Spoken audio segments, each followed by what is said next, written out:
Back to Godhead Society Philosophy Greater than the Secret of the Superman. Back to Godhead. June 1977. Friedrich Nietzsche thought of the Superman as someone totally self-controlled, unafraid, simple, aware, self-reliant, and non-existent. But here His Divine Grace A.C. Bhaktivedanta Swami Prabhupada tells us about real Supermen, who they are and how they get that way. Hayagriva. Friedrich Nietzsche was a German philosopher and poet of the last century who has become very influential in modern philosophy. Schopenhauer spoke of the blind will of the individual as being the basic propelling force that keeps the soul tied to material existence, to transmigration from body to body. Nietzsche, on the other hand, spoke of der Wille zur Macht, the will to power, which is a different kind of will. This will is not used for subjugating others but for mastering one's lower self. It is characterized by self-control and an interest in art and philosophy. Most people are envious of others, but it is the duty of the noble man, the philosopher, to transcend this envy by sheer willpower. In Nietzsche's own words, the philosopher shakes off with one shrug much vermin that would have buried itself deep in others. When the philosopher has rid himself of resentment and envy, he can even embrace his enemies with a kind of Christian love. Srila Prabhupada, this is called spiritual power. Envy is a symptom of conditioned life. In the Srimad Bhagavatam it is stated that the neophyte who wants to understand the Vedic literature should not be envious. In this material world, everyone is envious. People are even envious of God and His instructions. Consequently, people do not like to accept Krishna's instructions. Although Krishna is the Supreme Personality of Godhead and is accepted as such by all the Acharyas, self-realized teachers, there are nonetheless foolish men called Mudhas who either reject Krishna's instructions or try to screw out some contrary meaning from them. This envy is symptomatic of conditioned souls. Unless we are liberated from conditioned life, we will remain confused under the influence of the external material energy. Until we come to the spiritual platform, there is no possibility of escaping from envy and pride by so-called willpower. A person in the transcendental, Brahmabhuta, stage is described in Bhagavad Gita, 18.54, as Sama Sarva Subhutsu. He can look at everyone with the same spiritual understanding. Hayagriva. Nietzsche calls the man who possesses spiritual power the Übermensch, a word meaning literally above man and often translated as Superman. The Übermensch is totally self-controlled, unafraid of death, simple, aware, and self-reliant. He is so powerful that he can change the lives of others simply on contact. Nietzsche never referred to any historical person as the Übermensch, nor did he consider himself such. Srila Prabhupada, we accept the Guru as the genuine Superman because he is worshipped like God. Yasya Prasadad Bhagavat Prasada, by the mercy of the Superman one can get in touch with the Supreme Personality of Godhead. Chaitanya Mahaprabhu also accepts this, Guru Krishna Prasad Paya Bhakti Ladabhiya, by the mercy of Krishna and the Guru, the Superman, or Übermensch, one receives information about spiritual life so that he can return home, back to Godhead. Sri Chaitanya Mahaprabhu requested everyone to become gurus, or Supermen. The Superman distributes transcendental knowledge strictly according to the authorized version he has received from his superior. This is called Parampara, the disciplic succession. One Superman delivers this supreme knowledge to another Superman, and this knowledge was originally delivered by God himself. Hayagriva. In Thus Spake Zarathustra, Nietzsche concludes that all men want power. At the top of this hierarchy in the quest for power is the Übermensch. Thus the Übermensch would be one who has conquered his passions and attained all good qualifications. His actions are creative, and he does not envy others. He is constantly aware that death is always present, and he is so superior to others that he is almost like God in the world. One Superman delivers this supreme knowledge to another Superman, and this knowledge was originally delivered by God himself. Supermen throughout history, Sri Ramanuja, AD 1017-1137, Sri Madhva, A. D 1239-1319, Srila Bhaktisiddhanta Sarasvati Goswami, 1874-1936, and, today, His Divine Grace A.C. Bhaktivedanta Swami Prabhupada. Srila Prabhupada. In Sanskrit the real Übermensch or Superman is called a Swami or Goswami, who is described by Rupa Goswami as one who can control his words, mind, anger, tongue, belly, and genitals. These are the 6 forces that drive men to commit sinful activities. A Goswami can control these forces, especially the genitals, belly, and tongue, which are very hard to control. Bhakti Binod Thakur says, Taramadjihvati Labhamaya Sutaramati, the force of the tongue is very great, and for its gratification we create many artificial edibles. Nonsensical habits like smoking, drinking, and meat eating have entered society simply due to the urges of the tongue. Actually, there is no need for these things. A person does not die simply because he cannot smoke, eat meat, or drink liquor. Rather, without these indulgences he can elevate himself to the highest platform. It is therefore said that one who can control the tongue can control the urges of the other senses also. One who can control all the senses, beginning with the tongue, is called a Goswami, or, as Nietzsche would say, the Übermensch. But this is impossible for an ordinary man. Hayagriva Nietzsche believed that everyone has a will to power, but that the weak seek power vainly. For instance, in his will to power, Hitler sought to subjugate as much of the world as possible, but he was ultimately unsuccessful, and he brought disaster upon himself in Germany. Instead of trying to conquer himself, he attempted to conquer others, and this is the will to power misdirected or misinterpreted. Srila Prabhupada, men like Hitler are not able to control the force of anger. A king or national leader has to use anger properly. Nautama Dasa Thakur says that we should control our powers and apply them in the proper cases. We may become angry, but our anger must be controlled. For example, although Chaitanya Mahaprabhu taught that we should be very submissive, humbler than the grass and more tolerant than a tree, he became angry upon seeing his dear devotee Nityananda Prabhu hurt by Jagai and Madhai. Everything can be properly utilized in the service of Krishna, but not for personal aggrandizement. In the material world, everyone is certainly after power, but the real Superman is not after power for himself. He himself is a mendicant, a sannyasi, but he acquires power for the service of the Lord. For instance, I came to America not to acquire material power but to distribute Krishna consciousness. By the grace of Krishna, all facilities have been afforded, and now, from the material point of view, I have become somewhat powerful. But this is not for my personal sense gratification, it is all for spreading Krishna consciousness. The conclusion is that power for Krishna's service is very valuable, but power for our own sense gratification is condemned. Hayagriva Hitler twisted Nietzsche's philosophy, claiming that he was the Übermensch, although Nietzsche clearly says that the Übermensch is not intent on subjugating others but on subjugating his own passions. Such a Superman is beyond good and evil and is not subject to mundane dualities. No one can be the teacher of the truth except the devotee of God. Srila Bhaktisiddhanta Sarasvati Srila Prabhupada, yes, because the Superman acts on behalf of God, he is transcendental.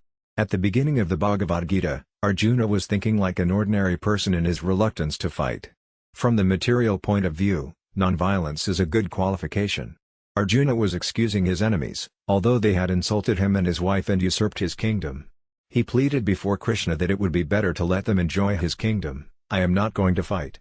Materially this appeared very laudable, but spiritually it was not, because Krishna wanted him to fight. Finally Arjuna carried out Krishna's order and fought. Clearly, this kind of fighting was not for personal aggrandizement but for the service of Krishna.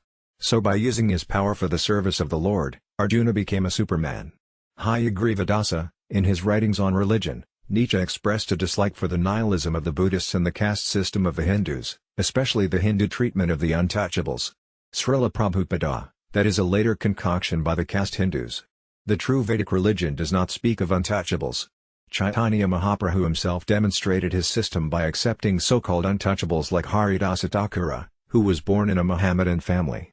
Although Haridasa Thakura was not accepted by Hindu society, Chaitanya Mahaprabhu personally indicated that he was most exalted. Haridasa Thakura would not enter the temple of Lord Jagannath because he did not want to create a commotion, but Chaitanya Mahaprabhu himself came to see Haridasa every day. It is a basic principle of the Vedic religion that one should not be envious of anyone. Krishna himself says in Bhagavad Gita, 9.32, Mam hi partavaya pasritya paisa papayani astraya vasyas tathasudars de payani param gadamosano prtha, those who take shelter of me, though they be of lower birth, women, vasyas, merchants, as well as sudras, workers can approach the supreme destination. So despite birth in a lower family, if one is a devotee he is eligible to return home, back to Godhead. The Sastras, scriptures, do not speak of untouchables. Everyone is eligible to practice Krishna consciousness and return to the Godhead, provided the necessary spiritual qualifications are there. Hayagriva Nietzsche believed that by stressing the value of going to the transcendental world, a person would come to resent this world.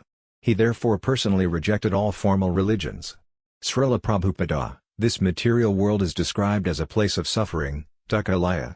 We do not know whether Nietzsche realized this or not, but if one actually understands the soul, he can realize that this material world is a place of suffering. Being part and parcel of God, the soul has the same qualities possessed by God.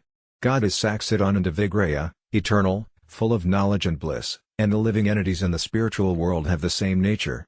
But in material life their eternality, knowledge, and bliss are absent. It is therefore better that we learn to detest material existence and try to give it up.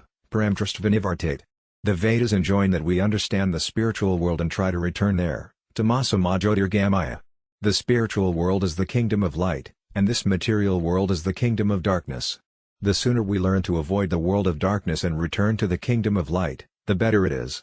Hayagrivadasa. Nietzsche was greatly influenced by the Greeks, and he was astounded that out of so few men, so many great individuals emerged.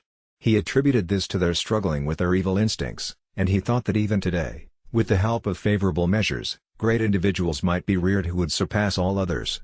Thus Nietzsche believed that mankind ought to be constantly striving to produce great men. This and nothing else is man's duty.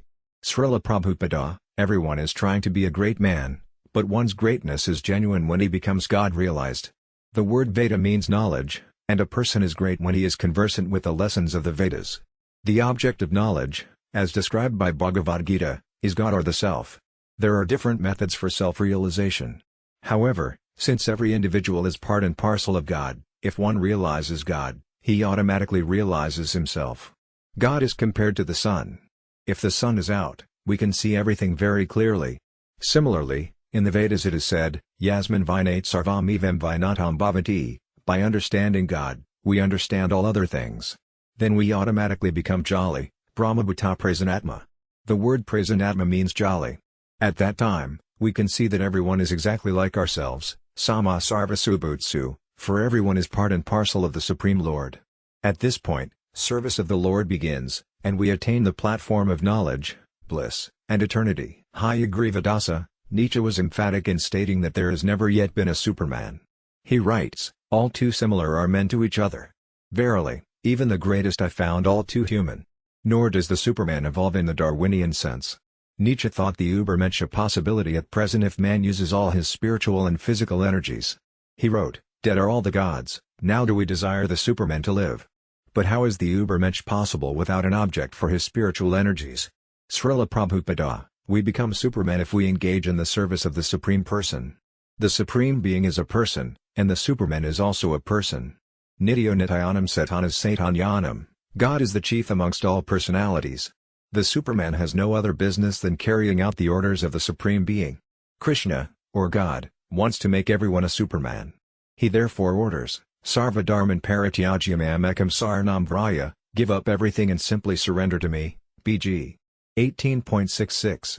If we can understand and follow this instruction, we are Supermen. The ordinary man thinks, I have my independence and can do something myself. Why should I surrender? However, as soon as he realizes that his only duty is to surrender to Krishna, that he has no other duty in this material world, he becomes the Superman. This consciousness is attained after many, many births, Bahunam Janmanamanti. After many lifetimes, when one actually attains full knowledge of Krishna, he surrenders unto him. As soon as he surrenders, he becomes the Superman. Hayagrivadasa. Nietzsche would reject dependence on anything exterior to the Superman himself. In other words, he would reject props. But isn't it impossible for a man to elevate himself to that platform without depending on the Supreme Lord? If one becomes a devout servant of God, he becomes the Superman automatically. Srila Prabhupada, of course, and therefore Krishna says, depend upon me. You have to be dependent, and if you do not depend on Krishna, you have to depend on the dictations of Maya, illusion. There are many philosophers and politicians who depend on others or on their own whimsical ideas, but we should depend on the perfect instructions of God. The fact is that every living being is dependent, he cannot be independent. If he voluntarily depends on the instructions of God, he becomes the genuine Superman, or Übermensch. Hayagrivadasa. Nietzsche's Superman appears to resemble the Hatha Yogi, who elevates himself by his own efforts, seemingly independent of God. Srila Prabhupada. Yes, seemingly. As soon as a Hatha Yogi gets some extraordinary mystic powers, he thinks that he has become God. This is another mistake, for no one can become God.